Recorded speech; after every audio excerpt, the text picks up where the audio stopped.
بسم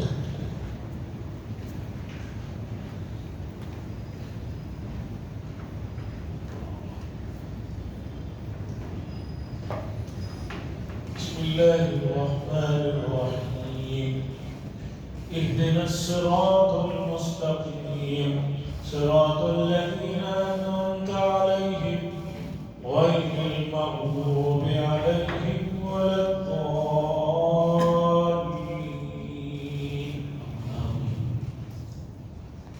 عزیزان گرامی، لیجیے ابھی پچھلے جمعرات اس وقت ہم لوگ پہلی تراویح میں تھے۔ پچھلی جمعرات ماہ مبارک شعبان کے 30 ہونے کے بعد پہلی ماہ مبارک کی تاریخ میں تھے۔ بہت سے لوگ شدت سے محبت سے چلے ہوئے آئے تھے۔ آج صرف ایک ہفتہ ماہ مبارک کو گزرا ہے اور محبت میں، شدت میں، چاہت میں کتنی کمی ہو گئی ہے ہر آدمی دیکھ سکتا ہے۔ ایک ہی ہفتے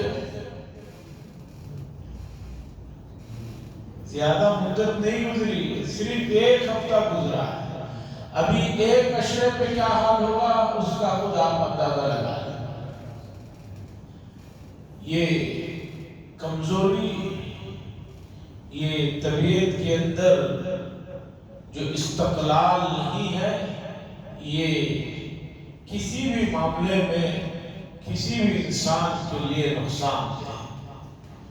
عزیزان گرامی، ہمیں تاریخ بتاتی ہے کہ وہی لوگ کامیاب ہوئے ہیں جن کی طبیعتوں میں جماؤ، استقلال، ٹھہراؤ لگے ہوئے ہیں، وہی لوگ کامیاب ہیں۔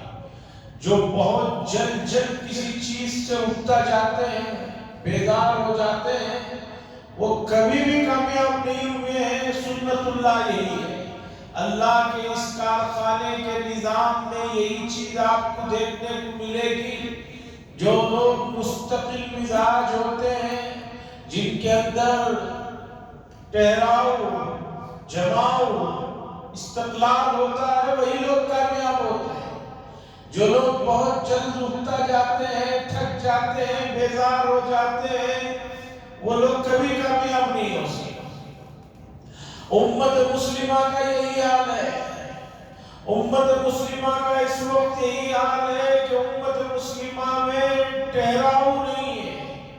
مسلسل محنت، اس چیز سے امت جو ہے بہت بھاگ رہی ہے، اور یہ بھاگنا انہیں دنیا میں بھی جو ہے ناکام کر کے رہے گا اور آخرت میں بھی ناکامی رہے گی۔ جو آدمی دنیا میں ہی ناکام ہو جائے، وہ آخرت کے معاملات میں تو اور اسے جماؤ اور ٹھہراؤ ہونا چاہیے۔ جب وہ نہیں ہوگا تو وہ جو ہے ناکام ہو جائے۔ امام غزالی رحمۃ اللہ علیہ نے لکھا ہے، بہت شاندار لکھا ہے، علم النفس کے موجدین میں سے ہیں، ماہرین میں سے ہیں، سائیکالوجی جسے کہا جاتا ہے، اس فن کے بڑے آدمی گزرے امام غزالی رحمۃ اللہ علیہ نے۔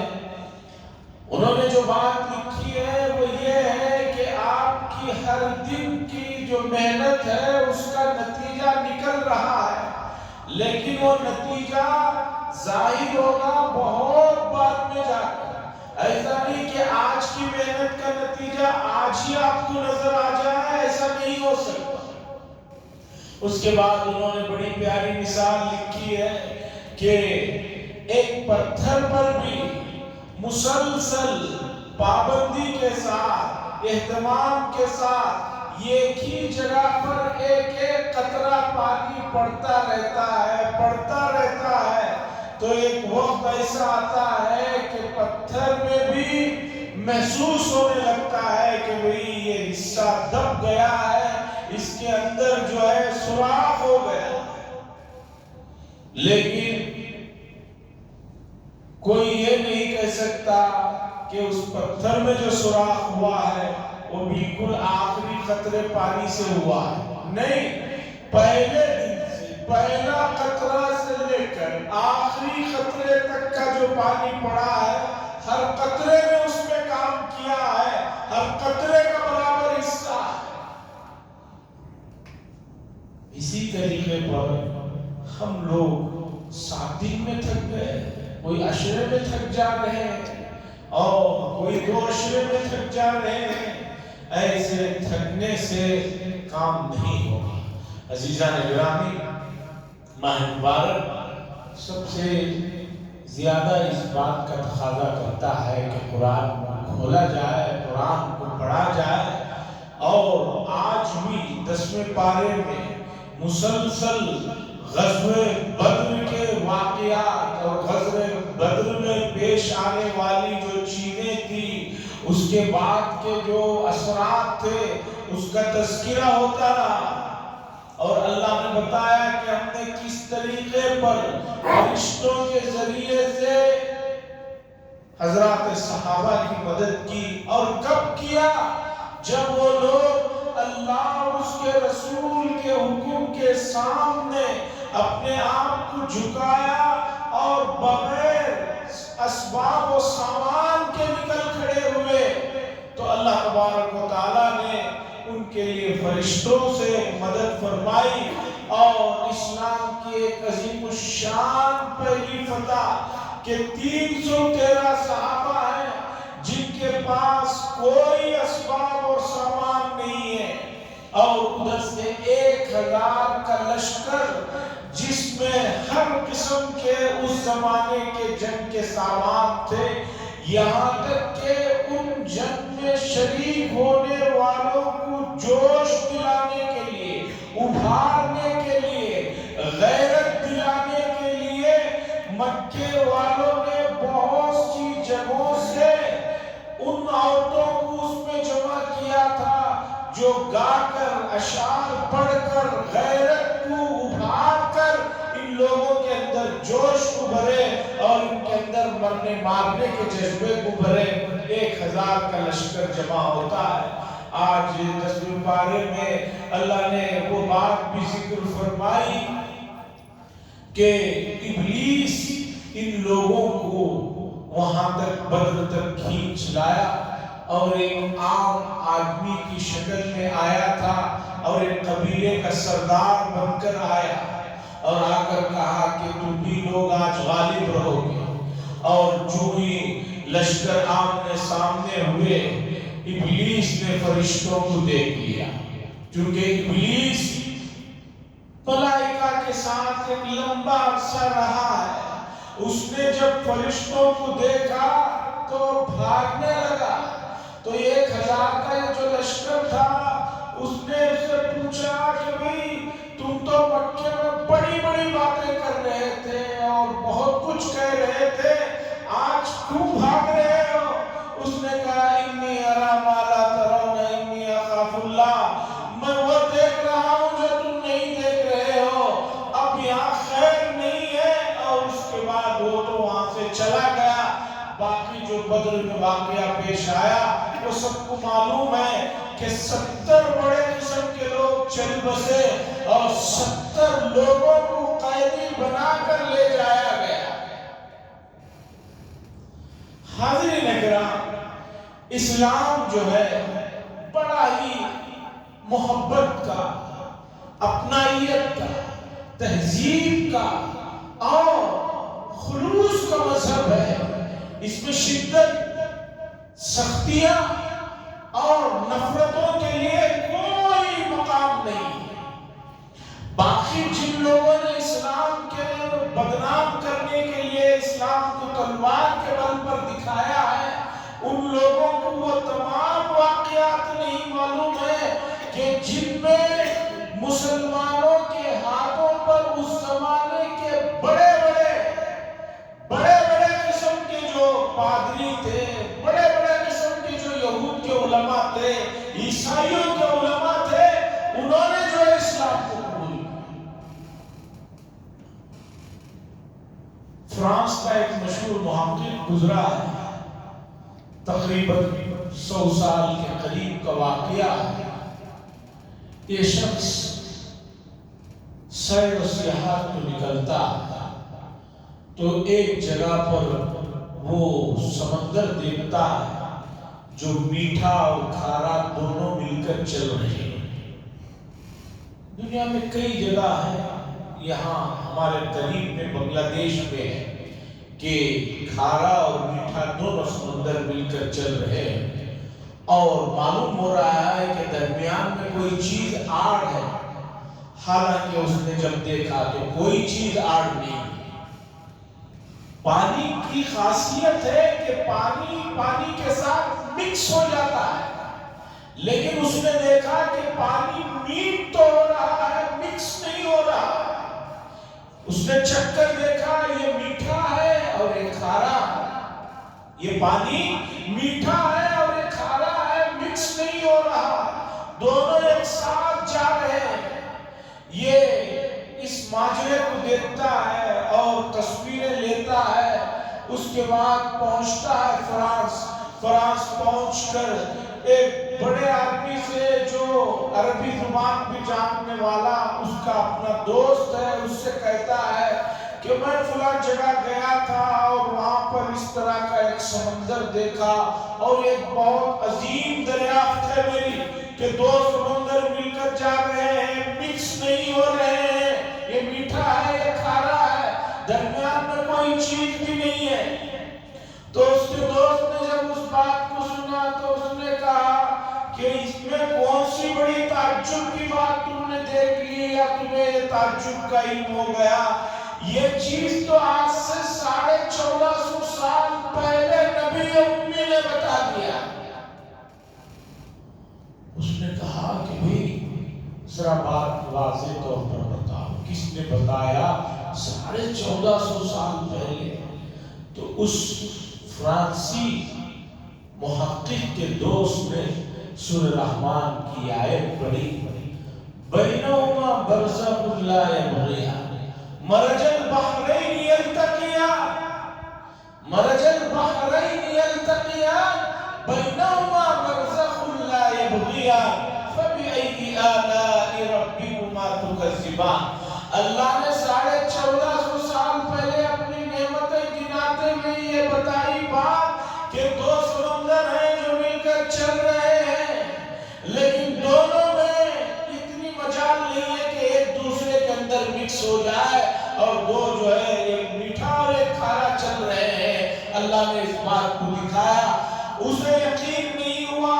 اس نے کہا کہ مکہ المکرمہ ریگستان کے علاقے میں رہنے والے ایک صاحب جن کے پاس 1450 سال پہلے اس طرح کے کوئی وسائل نہیں تھے، انہوں نے یہ بات کہی ہے اور یہ بھی کہا ہے کہ یہ قرآن میں ہے، تو یقیناً اللہ کا کلام ہو سکتا ہے، اس لیے کہ 1450 سال پہلے ایک ریگستان میں رہنے والا آدمی جس کے آس پاس سمندر نہیں، اور وہ جو سمندر ہے بھی جو بہ رہا ہے وہ ریگستان اور عرب سے بہت دور کے علاقے میں، اس کے بعد اس نے جو ہے اسلام کا مطالعہ کیا، قرآن کا مطالعہ کیا اور ایمان کے اندر داخل ہو گیا۔ عزیزان گرامی، مولانا سجاد نعمانی صاحب نے بڑی پیاری بات کہی ہے۔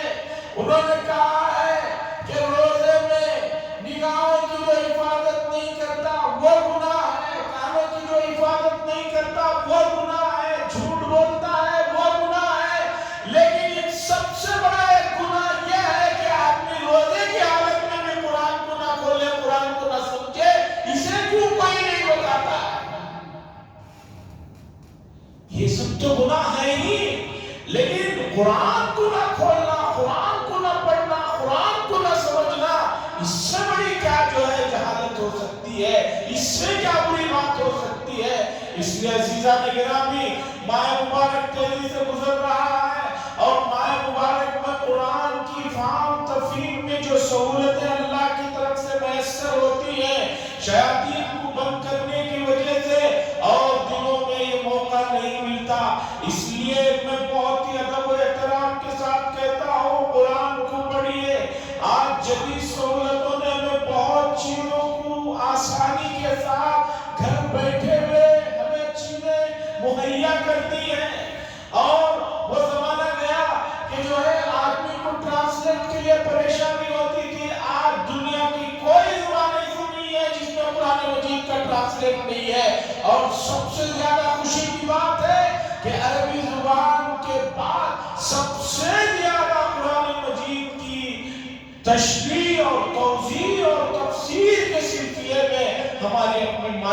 زبان اردو ہے. سب سے زیادہ چیزیں قرآن کی توضیح تشریح کے سلسلے میں جو اس وقت پائی جاتی ہے وہ اردو زبان. اس لیے اردو زبان کو صرف ایک زبان کی حیثیت سے نہ دیکھیں، بلکہ اس کا تعلق قرآن کے فہم تفہیم سے جڑنے کی وجہ سے اس زبان کی بھی اہمیت بڑھ جاتی ہے. اس لیے اس زبان کی بھی حفاظت اور اسے پڑھنا پڑھانا اور سمجھنا سمجھانا یہ بہت ضروری ہے.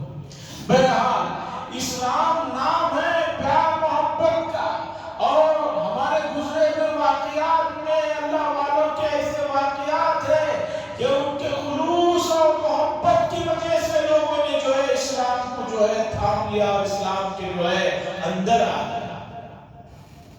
عبداللہ ابن مبارک بڑے مشہور محدث ہیں، حضرت امام بخاری کے بڑے اساتذہ میں سے ان کا شمار ہے. امام بخاری رحمۃ اللہ علیہ نے فرمایا کہ میں نے ان سے بہت علم حاصل کیا، یہ بہت بڑے ہیں. حضرت عبداللہ ابن مبارک رحمہ اللہ کا واقعہ ہے. ان کے گھر کے قریب ایک یہودی رہتا تھا. اس کے بعد ایک موقع ایسے آیا کہ جس میں یہودی کو اپنا گھر فروخت کرنا پڑا. تو اس نے گھر فروخت کے لیے رکھا. تو جو بھی لوگ آتے اس کی قیمت سن کر چلے جاتے. اتنی مہنگی قیمت رکھی تھی کہ لوگ سنتے واپس چلے جاتے. بعد میں ایک صاحب نے اس سے پوچھا کہ بھئی تمہیں گھر بیچنا ہے یا صرف ایسے ہی وقت پاس کرنا ہے؟ اس نے کہا گھر تو بیچنا ہے. تو صاحب نے کہا کہ بھئی تمہاری گھر کی جو قیمت اس وقت بازار میں ہے وہ تو اتنی ہے، تم 2 گنا زیادہ اس کی قیمت بتا رہے ہو. 1 لاکھ درہم ہے تو تم 3 لاکھ بتا رہے ہو، تو کون لے گا؟ اس نے کہا کہ میں کون سی زیادہ قیمت نہیں بتا رہا. اس نے کہا گھر کی قیمت تو یہ 1 لاکھ ہی ہے، یہ 2 لاکھ جو میں زیادہ مانگ رہا ہوں وہ اس وجہ سے مانگ رہا ہوں جو شخص میرا گھر خریدے گا اسے حضرت عبداللہ ابن مبارک کی پڑوس ہونے کا شرف حاصل ہوگا. اور اتنا نیک اور اتنا بڑھیا آدمی پورے بغداد میں کہیں نہیں ملے گا.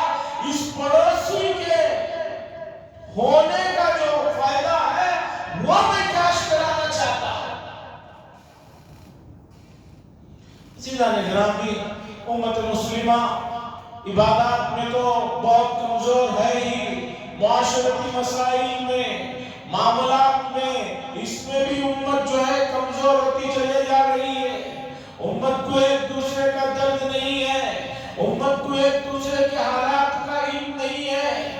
مشہور واقعہ حضرت عبداللہ ابن تستری رحمۃ اللہ علیہ کا کہ ان کے پاس ایک پڑوسی آیا، آ کر کہنے لگا کہ بڑے حالات ہیں، مجھے کچھ مدد فرما دیجئے، جب حالات ٹھیک ہوں گے میں آپ کی جو ہے وہ مدد کو لوٹا دوں گا. حضرت عبداللہ تستری رحمۃ اللہ علیہ اپنے گھر میں جو کچھ ان کے پاس تھا وہ لا کر اسے دے دیا. اور جب وہ آدمی چلا گیا گھر سے تو رونے لگے، بہت رونے لگے، بہت رونے لگے. تو گھر والوں نے پوچھا کہ آپ کو اگر اپنے مال سے اتنی محبت تھی تو کیوں دیا؟ اب دینے کے بعد کیوں بیٹھ کر رو رہے ہیں؟ آپ کو تو معلوم ہی ہے کہ عورتوں کے مزاج میں کسی نہ کسی قسم کا ٹیڑھ پن تو رہتا ہی ہے. بیوی نے کہا کہ مال سے اتنی محبت تھی تو دیا کیوں، اور دینے کے بعد آپ کیوں رو رہے ہیں؟ تو حضرت عبداللہ ابن تستری رحمۃ اللہ علیہ نے فرمایا مال کی جدائیگی اور اس کے قرض دینے پر اس کی محبت میں نہیں رو رہا ہوں، اس بات پر رو رہا ہوں کہ میرا پڑوسی میرے قریب میں رہ رہا تھا، وہ اتنے دنوں سے پریشان تھا اور اس کا مجھے علم نہیں ہوا. اللہ کے یہاں اگر اس چیز کا سوال ہو جائے تو میں کیا جواب دوں گا، یہ سوچ کر رو رہا ہوں. حدیث ہے بخاری شریف کی، ما زال جبریل یوصینی بالجار حتی ظننت انہ